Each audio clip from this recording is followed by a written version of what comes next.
Welcome back to our author spotlight series. I'm your host, Dr. Robyn McKay. I am the founder and publisher of Engelheim Press, which is a division of my company, Sheology by Dr. Robyn McKay. And I have another author on our new book, and she is here with us today, Karla Jordan.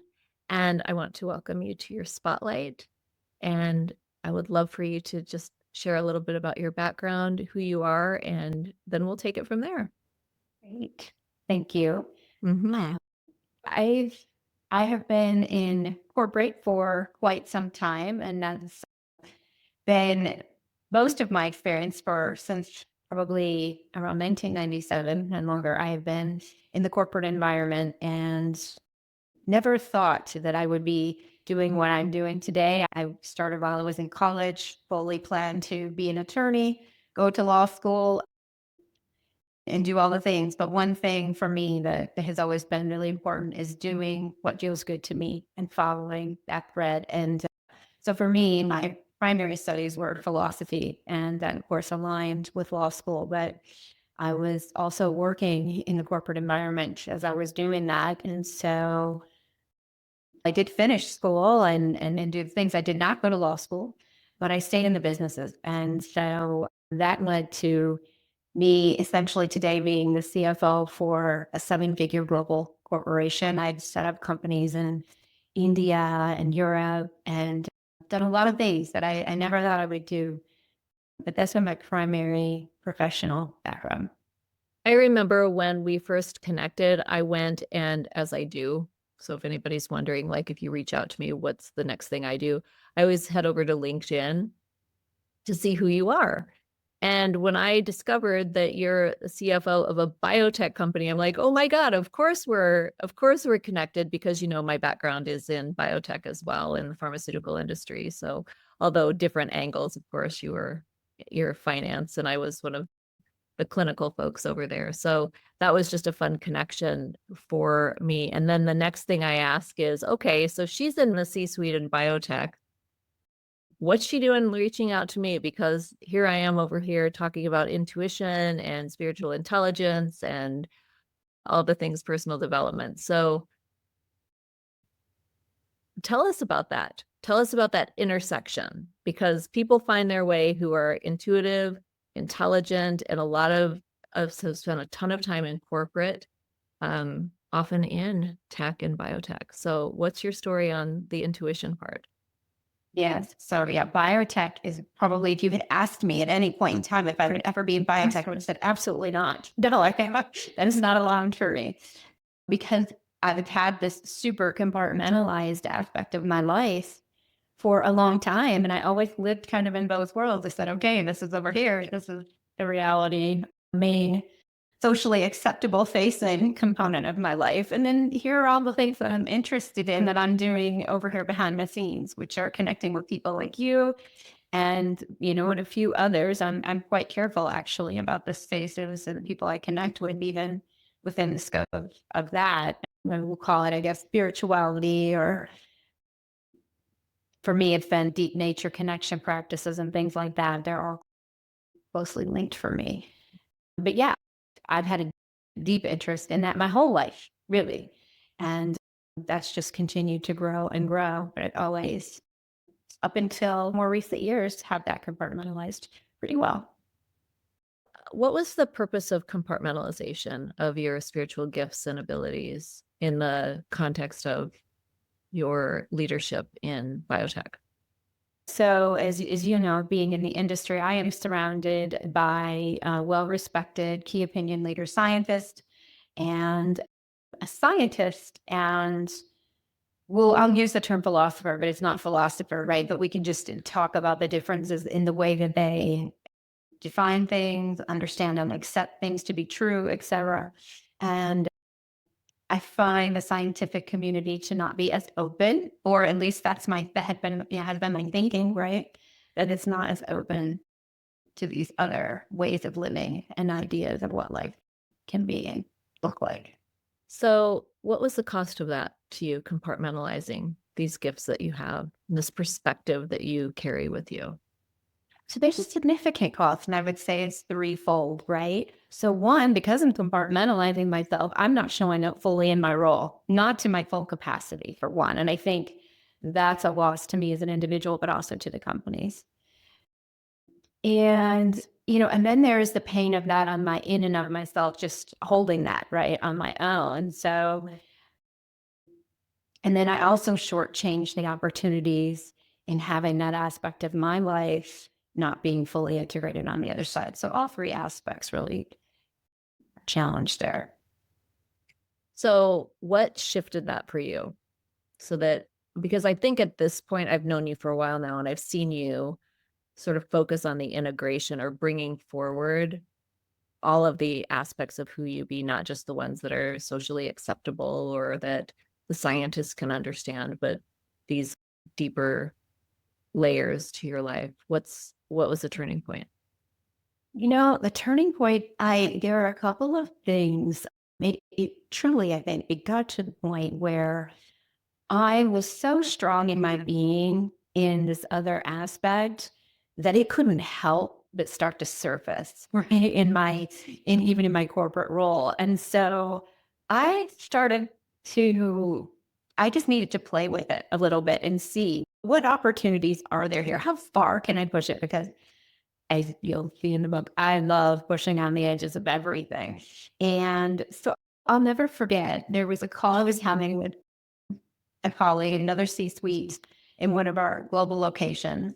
And they always show up pretty riled and people find them to be a bit confrontational, and all of the things, kind of a quote unquote difficult personality. And I said, we're just going to reset that today.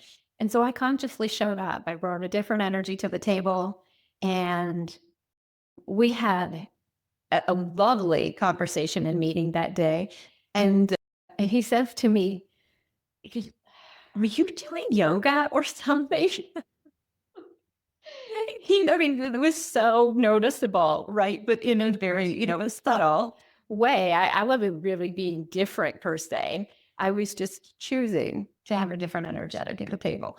And that came through. And so I've done that and similar things since. And, I'll walk into a meeting and I can tell everyone's riled and they're ready to go. And they're just, I equate it to you come in and everyone's just firing questions at you, right? And now I walk into the room and I can sense that. And I'm like, all right, everybody, let's just take a nice deep breath and let's do this. And it just resets. So there's subtle ways, but it has integrated slowly over time through me doing practices like that and just showing up differently. I love that. And somebody recognized something was different and they attributed it to maybe it's yoga. Yeah. Well, it's yoga adjacent, we can say. There you go.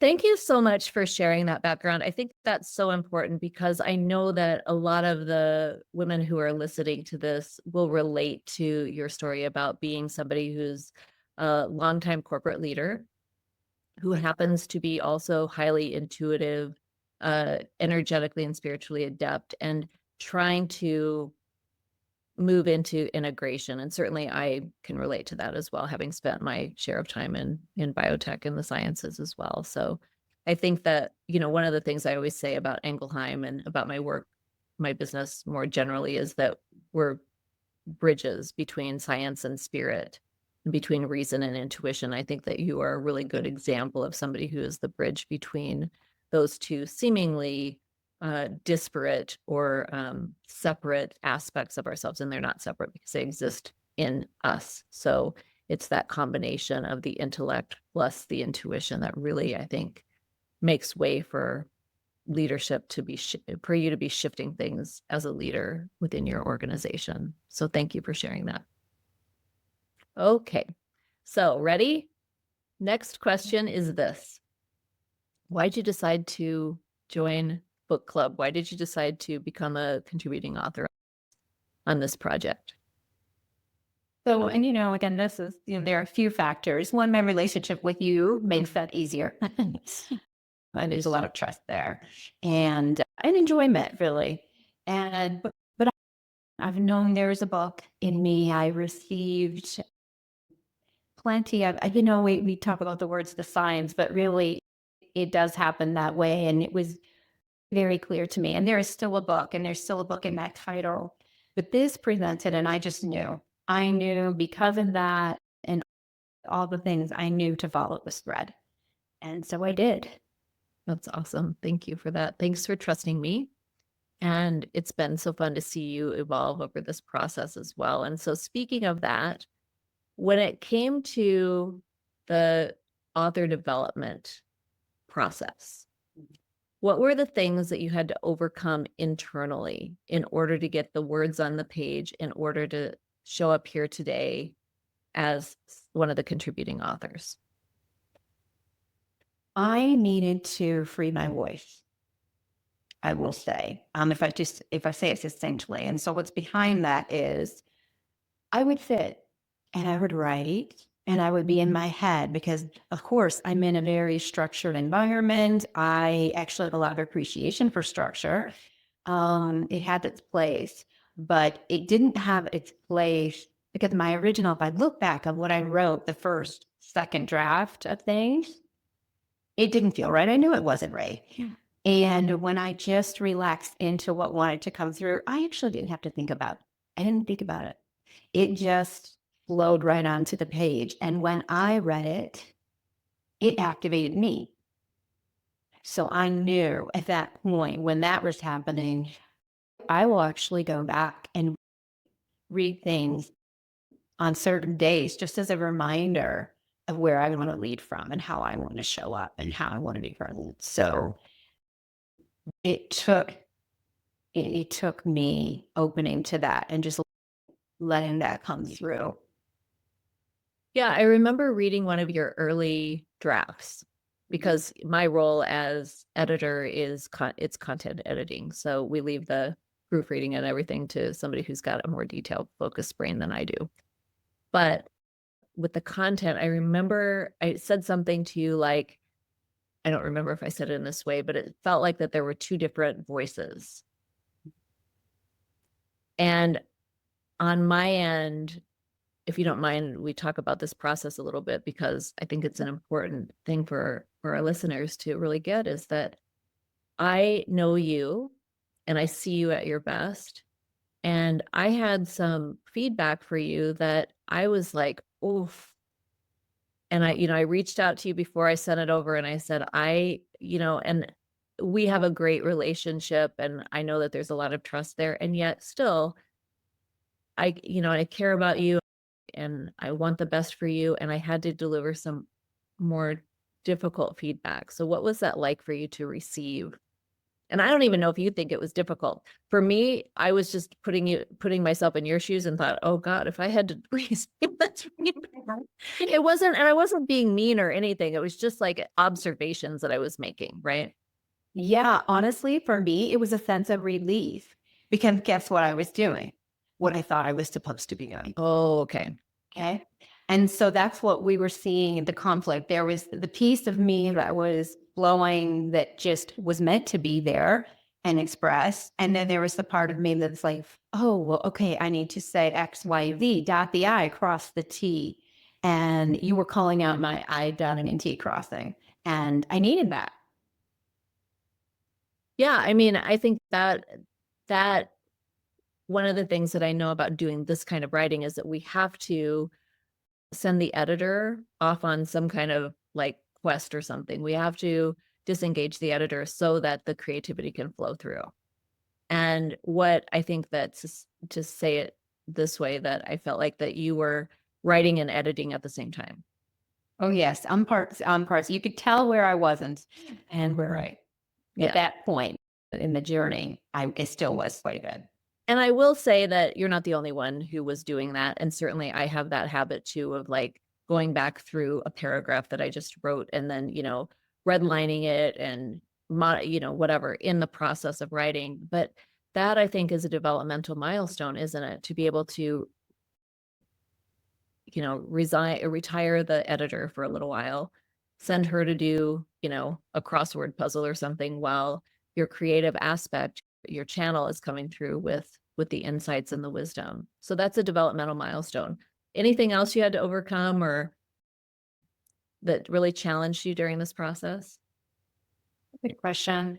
I'm sure there are. I will say just one aspect that I won't forget is we had a target for so many words or so or a certain length. And I remember the freedom of at one point. I was like, I'm not hitting that number, and that's okay. On to the next. So it's really a lot about freeing yourself in so many ways. I think that developmental piece of it. That's great. Yeah. I mean, you have to overcome the good girl syndrome and the student syndrome and the doing what you're told thing that we get trained into from the time we start our education. And now I think I like your idea or your experience of freeing yourself, freeing your voice, freeing yourself to be able to write what wants to be written rather than following any kind of rules or anything. What else do I want to ask you? Oh, here we go. Last question. How are you different as a result of this process? Wow. I mean, this has been a journey over a few months, right? I live differently. Okay. So certainly Tell me more.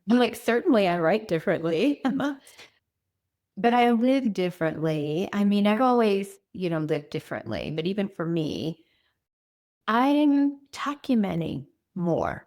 Okay. And I've learned that in doing so, it, it elevates the experience just of life and of living, I'll say. And so not only do I speak more freely in writing, but I think I also do in my life as well. You really have freed your voice. Yeah, I think so. That's amazing. I think so. Any final thoughts for us as we say thank you for contributing and celebrate your success? The only thing I will say is it has been a really lovely process. And I'll never forget, there was one evening where I was like, if I didn't have this amazing group of women that were also writing and the relationship that I have with you, I would not finish this. I just wouldn't do it. And so I kind of stepped over that threshold, and there's just no going back. There's no going back. I agree. I said to my friend Elise yesterday, I said, I swear, if it weren't for this book club, nothing would have gotten done this year. I wouldn't, 100%. And that's me as a leader. So, I'm glad to hear you say that as well. Karla, we're going to put your Amazon author profile in the comments so people can follow you on Amazon and get to know you there. And anything else you want to add before we wrap up for today? No, don't have anything additional in this particular moment. Just a great process, and I look forward to what's next because that's going to be great. I'll just end it with this. I got a text message from one of my girlfriends who bought the book and is reading it. And she said, Karla's story really hit for me. And so if you are listening and you are a woman leader in corporate, who happens to also be very intuitive and see things in different ways than most people do, you'll want to check out Karla's chapters along with the rest of the authors in the book, because hers is just a really special and meaningful story and perspective that I think changes the conversation about what it means to be a woman leader in the corporate space and also be profoundly intuitive and spiritually aware. So thank you so much for joining us. And Karla, thanks for being you. Thank you, Robyn. You're welcome.